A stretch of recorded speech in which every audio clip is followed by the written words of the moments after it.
Hi guys, and thank you for coming back for another tutorial. This one is part 1 of a CDC Detached Body Mayfly. Throughout Mayfly season I normally fish the Oliver Edwards foam version, but this is a lovely alternative to that and one I really want to share with you. So here we go. I come in with 12 or nano silk. Definitely would recommend nano silk. It just gives that little bit of extra durability to this fly, as you'll see later on in how the body's made. So I'll put that on the hook and I'll come down just to where the point is. I want to stay on this flat part of the hook. This hook is the super dry hook by RX. You can use curved hooks or clink hammer hooks, but I really think that this hook shape with a nice flat top and wide gape is the perfect hook. From there I've selected 4 CDC feathers and lined the butts together. These aren't XL select feathers. I buy my CDC in bulk packs. I've just picked out some of the largest feathers in that bulk pack. And I'm securing those down, making sure that all the butts are aligned and the feathers are on the top of the hook. The natural curve that CDC feathers have, I want it to curve upwards. As you can see there, it sweeps across and then up, similar to what a natural mayfly body would. As for the tails, it's got to be moose mane. When it comes to mayfly patterns, I think moose mane is the perfect tail imitation. So I'm going to pick out here, I'm quite particular with the number, I pick out 4 fibres. The naturals kind of have 3, but I find if I tie 3 in, I catch one fish and it sort of breaks the tail. It looks really weird to just have the 2. So I find tying the 4th in, if one breaks out on a little splashy fish, or you've caught one and it breaks, you've still got a really effective fly that doesn't look too damaged, that you can fish straight away again with. So I'm making sure I'm coming about 3/4 of an inch past the CDC there. It's completely your preference, but that's how I like to tie these. Again, I'm securing those on top of the hook and I'm making sure they all sit on top of that CDC.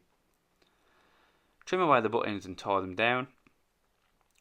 And I'm licking my fingers as well to make sure I'm stroking all that CDC fine fibres backwards. A quick turn underneath the CDC and you have now left the hook. At this point I'm tying onto the CDC. And in nice open loose turns, I can't stress open and loose enough, I'm just working my way up that body. The loose turns create these bubbles, and in CDC those bubbles create a huge amount of flotation, and it keeps the body sort of chunky looking like a natural mayfly would.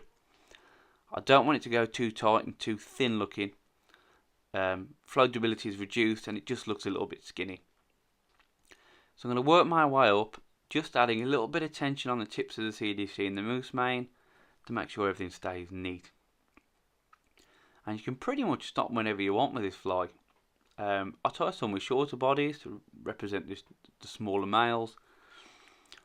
But you sort of get a feel for how your preference is. On this one I'm going to go slightly longer body. As you work up the feather, the natural taper of the feathers means you'll get slightly tighter into the segments and slightly smaller segments, which is exactly what we're looking for.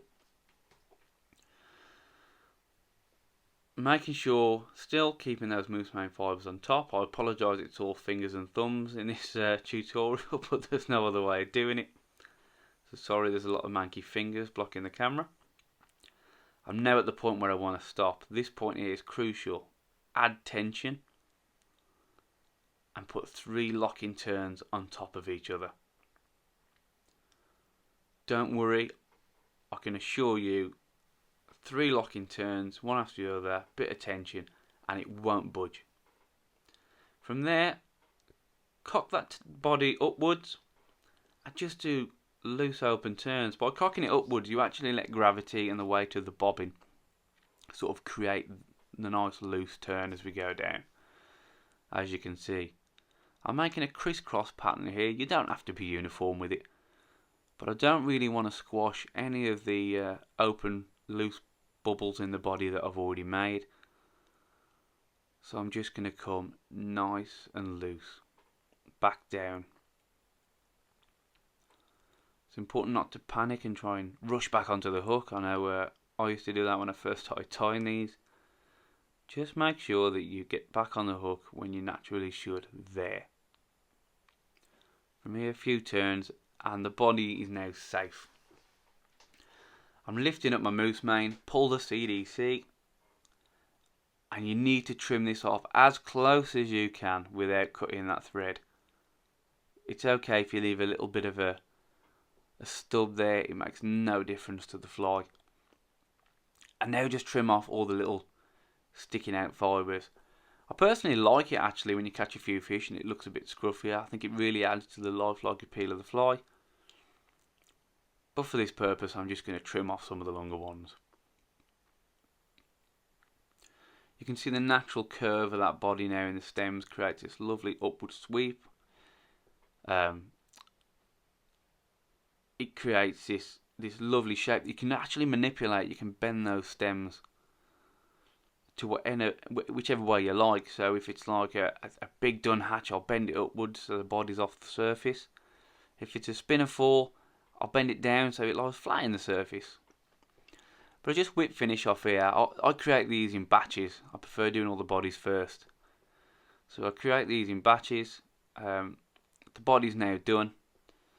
I can create any style I want from here. Like I can put French partridge hackle at the front, but I prefer like polypost and sort of a parachute style fly. It's a really good one. I'll show you that in the next part of the video. Before I do that, I just get a little bit of varnish and put it on those 3 locking threads. I've never, touch wood, had one undo, but this just adds a little bit of an insurance policy and a peace of mind. You can see here, you can flatten it out, you can bend it, you can do whatever you want with it, cock it sideways. It's a great pattern.